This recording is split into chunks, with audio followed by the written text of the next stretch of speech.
I found out I was dead on a Tuesday. Not physically. No, my body was very much alive. Standing there in my lawyer's office, trying to process the words spilling out of his mouth like acid on my brain. According to the paperwork filed last month, your power of attorney has been revoked. You're no longer listed as the primary beneficiary in your wife's will. And, this is the weird part, you're legally marked as deceased in one of the older property deeds. That's not normal. Dead. I felt dead. Everything I had worked for, my house, my business, even the cabin I'd built with my own 2 hands up in the mountains, was slipping through my fingers like sand. And the person holding the funnel was the woman I'd trusted with my life for 17 years. My wife, Michelle. Let me take you back. My name's Daniel Grayson. I'm 45, from Colorado. I own a mid-sized construction company, had a solid retirement plan, and until 6 months ago I thought I had a pretty good life. I'm not flashy. I'm not the type to chase drama. I like routine. I build things, fix things, cook a decent steak, and every Friday night I open a bottle of wine with my wife while we talk about our week. Or at least that's what we used to do. What I didn't know was that while I was out running jobs and laying foundations, Michelle was busy laying a different kind of groundwork. One that would bury me alive and make her the sole heir to everything I'd ever built. It didn't start with something obvious. There was no big fight, no scandal, no other man walking out of our bedroom. It started with whispers, little inconsistencies that didn't sit right. Like how she suddenly wanted separate bank accounts after nearly 2 decades of sharing everything. Or how she started talking to a new financial advisor I'd never heard of. A guy named Eric. He's just helping me plan for the future, she said one night, eyes darting away from mine as she poured another glass of wine. Funny thing is, I'd already planned our future. Down to the penny. We had spreadsheets, investments, and a will we'd updated just 2 years ago together. But now, she was seeing this Eric guy every other week. Quiet lunches, private calls, and a growing stack of paperwork she wouldn't let me see. Still, I didn't push. That's my flaw. I give people too much trust, until they hang themselves with it. I started noticing other changes too.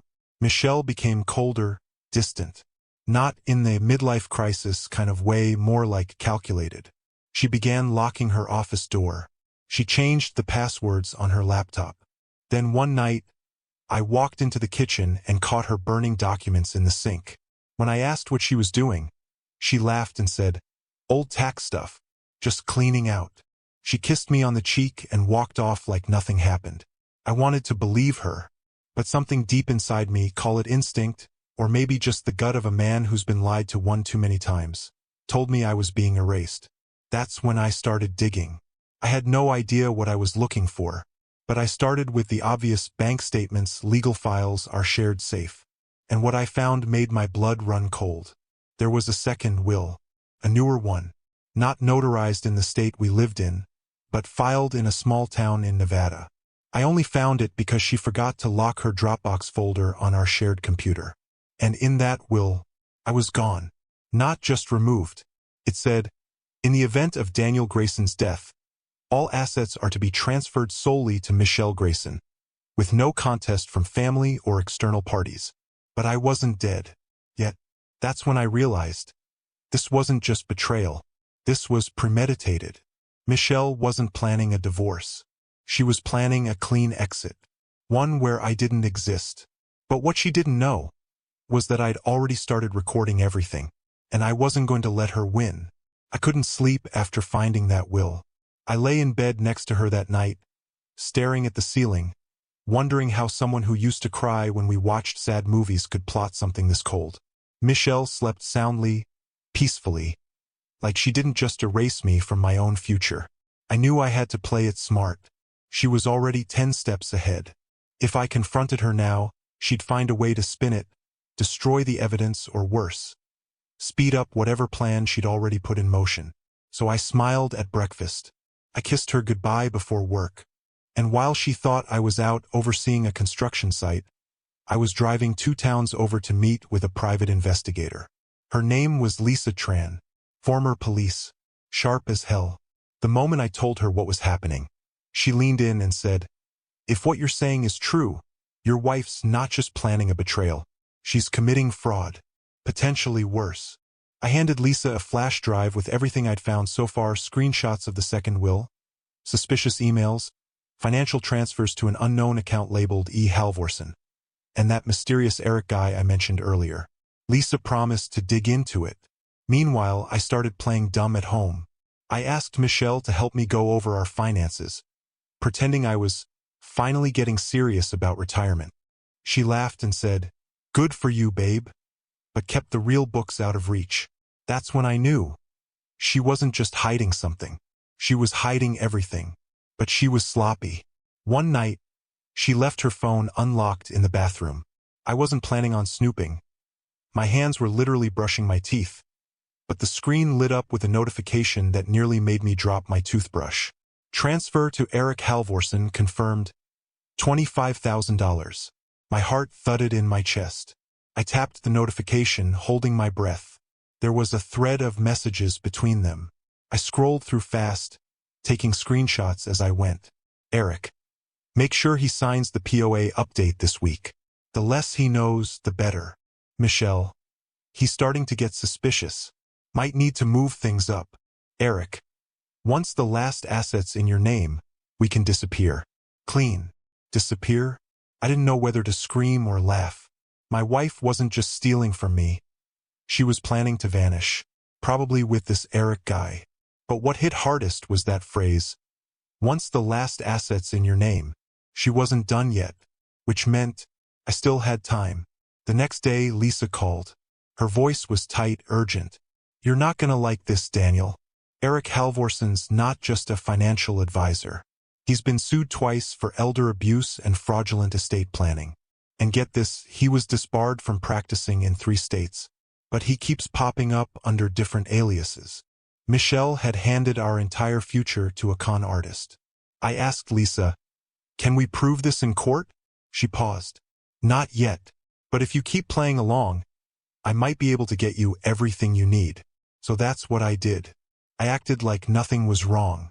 I kept going to work. I brought home flowers. I even planned a weekend trip up to our old mountain cabin, just the 2 of us. I told her it'd be good to reconnect. She smiled, said that sounded perfect. And in a way, it was perfect, because she didn't know I'd already installed hidden cameras, or that Lisa had tapped into Eric's burner phone with a warrant from out of state. The trap was almost ready. She thought she was walking me into the final stages of her plan. But what she didn't know was that I'd already rewritten the ending. It was almost poetic, really. The same cabin where Michelle and I had spent our honeymoon was now going to be the stage for her unmasking. I planned every detail down to the minute. She thought it was just a romantic weekend to reconnect. But I had already driven up there the night before, set up voice recorders and pinhole cameras in every room, and even hidden a spare phone beneath the floorboards with a live mic streaming straight to Lisa.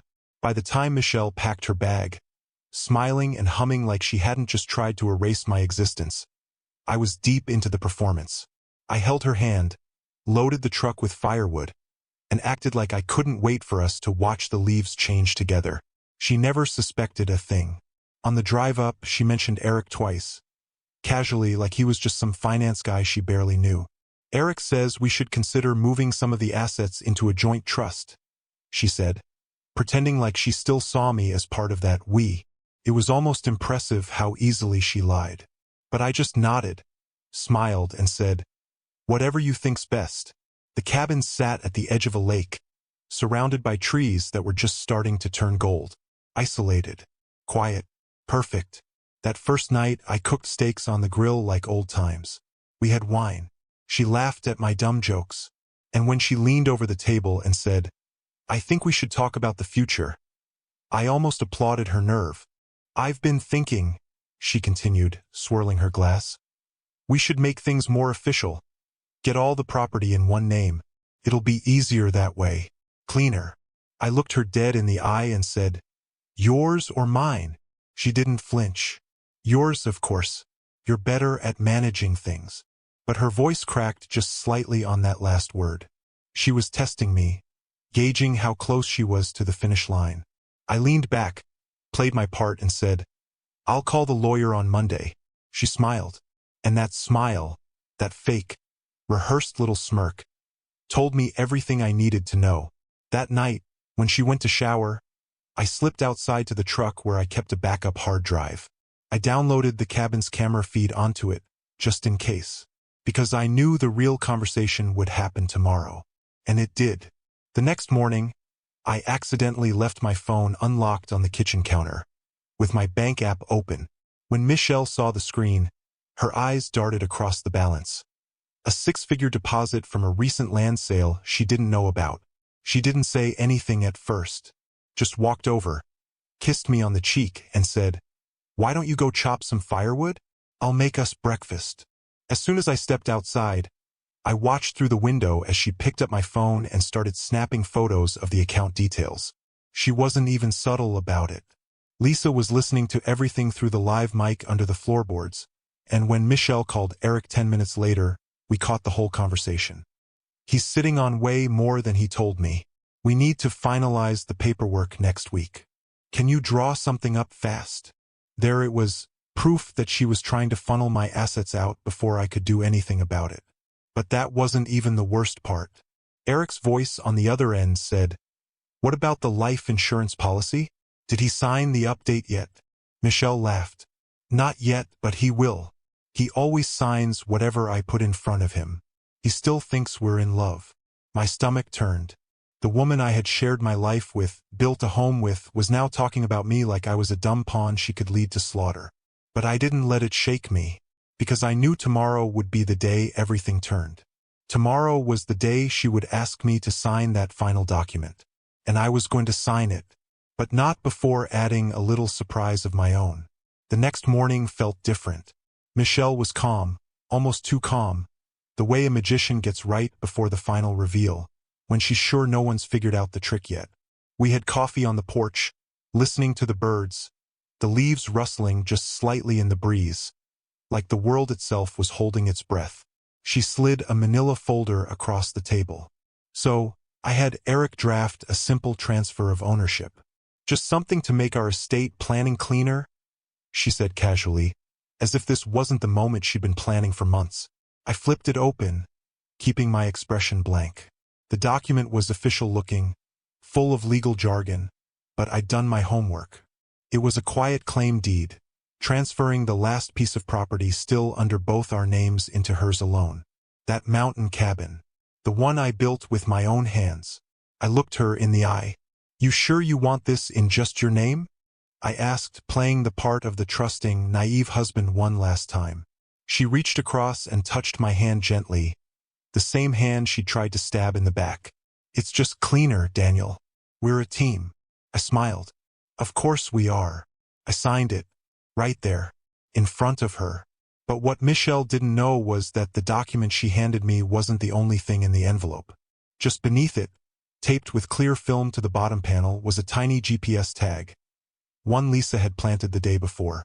The moment Michelle left the cabin with that folder, we'd know exactly where she took it, who she met, and when the betrayal became a crime. But it didn't stop there. That morning, before Michelle woke up, I also made a quiet trip to the county courthouse's online filing system. You see, when I told her I'd sign anything, I meant it, but I never said I wouldn't prepare something of my own. I had drawn up a revocation of our power of attorney agreement, and filed it digitally before she even made coffee. So, when she tried to use that new document at the bank or any court, it would trigger an alert. Not just to me, but to my lawyer, to the estate manager, and to Lisa, who by now had already built a case file so thick it needed its own damn shelf. That afternoon, Michelle said she needed to run into town for a bit. I kissed her goodbye and even packed her a little lunch. She smiled and drove off in my truck, folder tucked neatly in her bag. 10 minutes later, Lisa texted me, "She's moving. GPS is active." I drove back into town separately, careful not to cross paths. Lisa was already tailing her, updating me in real time. She just pulled into the bank. "Looks like she's going in to meet someone." It wasn't just someone. It was Eric. He met her outside, sunglasses on, dressed like a Wall Street dropout trying to pass for legitimate. Lisa caught it all on video. From the moment Michelle handed over the document, to Eric flashing her a thumbs up as they walked inside together. They thought it was done. They thought I was just some dumb carpenter who didn't know a deed from a dinner receipt. What they didn't know was that Lisa had already contacted a friend in the bank's legal department. As soon as they tried to present that fraudulent transfer, the system flagged it. And within 5 minutes, a security officer politely asked them both to step into a private room. They didn't know it yet, but the trap had closed. By the time I arrived, they were both still inside, faces pale, trying to talk their way out of it. I didn't go in. I didn't need to. Lisa came out, looked me in the eye and said, "You were right." She signed everything. She knew exactly what she was doing. "We've got enough to press charges. Your name is clear." I should have felt relief, but what I felt was something colder. Not anger, not even sadness, just confirmation that the woman I once trusted with everything had tried to make me disappear. But she failed, and now it was my turn to decide what came next. By the time I got back to the cabin that night, the air felt different. Still quiet, like the storm had already passed, but left everything changed. Michelle wasn't there. She hadn't called. She hadn't texted, but I didn't expect her to. Lisa told me what happened after the meeting at the bank. Once the documents were flagged, bank security followed protocol and contacted the district attorney's office. Not to make arrests, not yet, but to start pulling records, interviewing staff, and tracking where the funds were meant to go. Lisa didn't want to jump the gun. She said, "We're going to build a case so airtight, not even Eric's snakeskin lawyers can wiggle out of it." I wanted to believe her, but part of me, the part that still remembered Michelle's laugh, her cooking, her hand in mine during late-night drives, I think that part hoped she'd show up that night. Maybe apologize, maybe cry, maybe pretend like it was all a mistake. She didn't. Instead, around 2 a.m., I heard a car door slam outside. I looked through the cabin window and saw her silhouette, framed in the moonlight, pacing in front of the truck. I opened the door before she could knock. She looked up, startled, clutching her purse like it might protect her from the truth. Her face was pale, makeup smudged. She looked nothing like the confident woman who'd handed Eric that folder earlier today. "We need to talk," she said, voice shaky. I stepped aside, let her in. "You first," I said. She didn't sit down, just stood there, wringing her hands like she wasn't sure what part of the lie to start unraveling. "I didn't mean for it to go this far," she said. "It was supposed to be just paperwork, something to protect us." I raised an eyebrow. "Protect us? From what?" "Each other." She flinched. Then came the tears. Or maybe just the performance of them. I didn't interrupt. I let her ramble about stress, about finances, about Eric manipulating her. "He said you were hiding things from me," she claimed.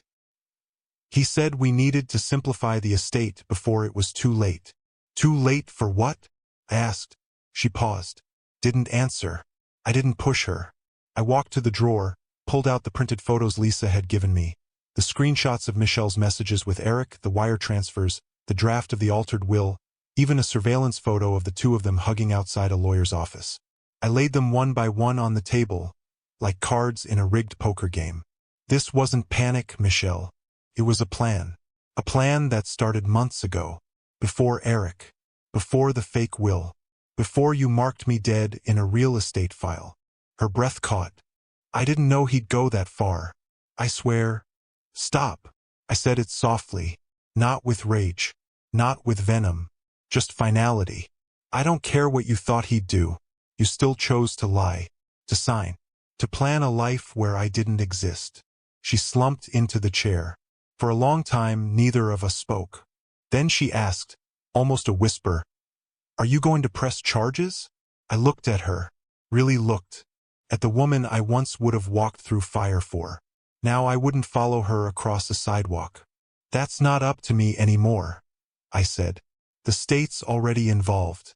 Lisa made sure of that. Her face twisted. Not in regret, but in fear. That's when I knew the tears weren't for what she did. They were for what it would cost her. "You could stop it," she pleaded. "Tell them it was a misunderstanding. I'll walk away. I'll give everything back." I shook my head. "You don't get to walk away from this, Michelle." You don't get to set fire to someone's life and just vanish. I left her there in the cabin, told her she could sleep on the couch. The next morning, I called Lisa and told her everything Michelle said. We had enough now. More than enough. Lisa filed the report. The charges would be coming soon. Fraud, conspiracy, attempted theft by deception, possibly even attempted identity falsification, depending on how the DA viewed the death in the will. I didn't wait around. I packed my truck and left the cabin behind. Let her explain to the sheriff when they showed up why her fingerprints were on forged documents and bank transfers she couldn't account for. Justice doesn't wait, and neither would I. 2 weeks after I left the cabin, I got a call from the DA's office. The voice on the other end was calm, professional, and chilling in its precision. Mr. Grayson, we've reviewed the materials submitted by Investigator Tran. Based on the evidence, we're moving forward with charges against Michelle Grayson and Eric Halvorson. We'll need you to testify if this goes to trial. I remember nodding, though no one could see me, then quietly saying, "Whatever you need." I wasn't angry anymore. I wasn't hurt. I wasn't even surprised. I was just done. Done pretending this was something salvageable. Done asking why. Done giving chances to someone who treated love like a transaction and trust like leverage. Over the next few days, the fallout came fast. Michelle was served at her office, something Lisa made sure to document. She had been working at a small nonprofit downtown, one of those community outreach jobs that made her look like a saint on paper. When they handed her the envelope, she apparently tried to claim it was a mistake. Said she didn't understand. But the court order was clear. She was being indicted for attempted fraud, estate manipulation, and unauthorized legal representation through a disbarred advisor. Eric, meanwhile, had vanished. That part worried me at first, but Lisa assured me they had flagged his identity through multiple databases. Turns out he wasn't just disbarred. He had open warrants under 2 different names in other states, one for financial fraud, one for elder exploitation. The feds were involved now. He wouldn't stay hidden long. But the strangest part? Once the legal gears started turning, other victims began to surface. Lisa was contacted by a woman in Nevada, widowed, mid-50s, who said Eric had done the exact same thing to her 3 years ago. Manipulated her, changed her will, disappeared with a portion of her inheritance. Another couple in Arizona had similar claims. All of it pointed to a pattern. Eric was a predator. Michelle wasn't his first partner in crime. Maybe not even his 5th. Whether she knew the full extent of it or not, she still played her part. And now the system was finally catching up to both of them. Meanwhile, my life was quiet. I stayed with my brother for a while, sleeping on his couch, splitting beers on the back porch like we used to before life got complicated. For the first time in months, I felt something close to peace. Not joy, not closure, but peace. Some nights, I'd still hear her voice in my head, laughing, whispering, promising things I now knew were lies. But the volume was fading, and every time it started to creep back, I reminded myself of one thing. She didn't break me. She underestimated me, and that was her biggest mistake. When I finally moved back into my own house, the one she tried to steal from me, it felt like reclaiming a piece of myself. I changed the locks, repainted the walls, burned the mattress we used to share. Every corner of that house had been tainted by deception, but brick by brick, I rebuilt it, just like I'd rebuilt everything else in my life. About a month later, I got a letter from Michelle, handwritten, no return address. I debated opening it. Part of me didn't want to give her a single second more of my attention, but I read it anyway. It was short, no apology, no explanation, just one line. "You never really knew me." She was right. I didn't, but now I did. And the man I had become, the one who saw through her lies, who turned her plan into evidence, who stood up and fought back, he didn't want to know her anymore. I folded the letter, slid it into a box labeled evidence, and tucked it away in the back of my closet. Not because I needed to remember, but because one day I might need to show someone else what betrayal looks like up close. The courtroom was colder than I expected. Not physically, just cold in the way that truth often is when it finally replaces illusion. Michelle sat across from me at the defendant's table, dressed in muted gray, her hair pulled back like she was trying to look smaller, more innocent. But I knew better. Her lawyer sat beside her, flipping through files with a kind of exhausted urgency. They knew what they were up against. Lisa had built a mountain of evidence, and now it stood on full display. Dozens of pages showing bank transfers, falsified documents, GPS logs, and text messages that revealed every step of their plan. And it wasn't just paperwork. There were voices, audio clips from the cabin, from her conversations with Eric, from the calls she didn't know we had recorded. The judge sat like a statue, flipping through the case files slowly, deliberately, while the prosecutor read aloud a list of the charges. Fraud, conspiracy to commit theft, abuse of power of attorney, attempted estate manipulation, wire fraud. Michelle didn't look at me once. Not when I walked in. Not when I took the stand. Not even when they played the recording of her saying, "Once the last asset's in my name, we can disappear." But I looked at her. Every second. Not to intimidate her. Not for revenge. I just wanted her to see the face of the man she tried to erase. And to know that I was still here. Still standing. When it was my turn to speak, I told the truth. Calmly. Simply. No dramatics. Just the facts. How she changed the will without telling me. How she funneled money to a man with a history of scamming vulnerable people. How she forged my signature and created a legal trail marking me as dead before I ever knew I was in danger. And when the prosecutor asked how it made me feel, I didn't pretend to be strong. I told them the truth. I felt disposable, like I was a problem to be cleaned up. But I didn't break. I didn't disappear. And I'm here now because people like her need to be seen for what they really are. Not victims. Not confused. But calculated. The jury watched me closely. They weren't emotional.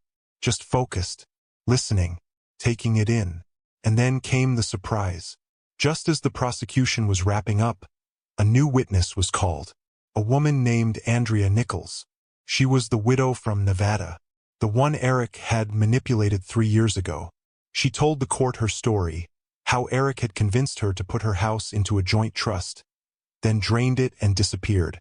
How she tried to press charges but was told there wasn't enough evidence. "It's the same man," she said, pointing at the grainy photo of Eric hugging Michelle. "Same name, same game, same lies." The courtroom shifted. Michelle's lawyer looked like he'd swallowed nails. And then, finally, the prosecution showed the final piece of evidence. An intercepted email, dated just 2 days before Michelle and Eric went to the bank. It read, "Once the paperwork is in, we move the money and we leave. He won't see it coming." She signed it with her initials, MG. That was the moment I saw it. The realization in her eyes. Not guilt, not shame, just the cold, hard recognition that it was over. The court recessed for deliberation. It didn't take long. Less than 2 hours later, the jury returned with a verdict. Guilty on all counts. Michelle stared ahead, motionless, as the judge read the sentence. 6 years in state prison with no chance of parole for at least 4. Eric was still being extradited from another state, where he'd been arrested just 2 days before on unrelated fraud charges. He'd face his own trial next month. Justice didn't come fast, but it came hard, and it came with proof. The day after the verdict, I woke up to silence. Not the tense, uneasy silence of living with a liar, but a peaceful kind. The kind that wraps around you like a blanket instead of weighing on your chest like a stone. For the first time in what felt like forever, I made coffee and drank it slowly, without wondering what else was being taken from me behind my back. No fake smiles. No hidden papers. No Eric. Michelle had been taken into custody right after sentencing. She didn't cry, didn't say a word, just stood up and walked away, as if she'd been expecting it all along. Maybe she had. The headlines hit local news that night. Nonprofit manager sentenced for fraud scheme with disgraced advisor. Her face was all over the front page, the perfect image of someone who'd worn the mask of goodness too well for too long. Neighbors asked questions. Some called me. A few apologized, like they'd somehow helped her lie by believing in the version of her she sold to the world. I told them it wasn't their fault. She fooled everyone. Even me. Especially me. Lisa checked in a few days later. You did the right thing, she said. Not just for you. For every person they would have hurt next. I thanked her. But truthfully, I didn't feel heroic. I didn't feel victorious. I just felt tired. Winning a war like this doesn't feel like winning. Feels like survival. I spent the next few weeks cleaning house, literally and emotionally. I donated her clothes, deleted old photos, took down wedding portraits that once felt like anchors, but now just looked like set pieces from someone else's life. One day, I found a box of letters she wrote to me years ago. Back when things were still good, or at least when I still believed they were. I almost threw them out. Almost. But something stopped me. Not out of sentiment, but to remind myself that love isn't always enough to keep someone honest. It's a lesson I won't ever forget. Then something strange happened. I got a letter. Not from Michelle. Not from Eric. From Andrea Nichols, the widow who testified. It was handwritten, neat cursive, the kind that makes you think of slow mornings and old soul music. She thanked me, said seeing me fight back gave her closure she hadn't had in years. She said she'd spent a long time thinking she was stupid for trusting someone like Eric. Watching you stand up there and tell the truth reminded me I'm not stupid. I was kind. He was cruel. There's a difference. I read that line 5 times. It hit harder than any legal win ever could. Because for the first time I saw it from the outside. What I'd gone through, what Michelle tried to do, it wasn't just a marriage gone wrong. It was part of something bigger. Pattern. A sickness. And breaking that pattern, shining a light on it, that mattered. A few days later, I went out to the cabin. The same one she'd tried to steal. I hadn't been back since the trial, and the silence out there hit differently now. No tension. No lies. Just trees, wind, and the sound of gravel under boots. I stood in the living room for a long time, looking out the same window where I'd watched her make that phone call to Eric. And then I grabbed a hammer and started taking down the cameras. Every wire. Every little piece of surveillance I'd put up. I didn't need them anymore. That part of the story was over. That night, I built a fire in the old stone pit out back. I tossed in the copies of the legal documents, the fake will, even the screenshots. Not to erase what happened, but to mark it. Like a funeral. Not for her. For the version of me that used to think betrayal was something that only happened in stories. The flames crackled quietly, and for the first time in months I didn't feel like a victim. I felt like a survivor. And that difference? It meant everything.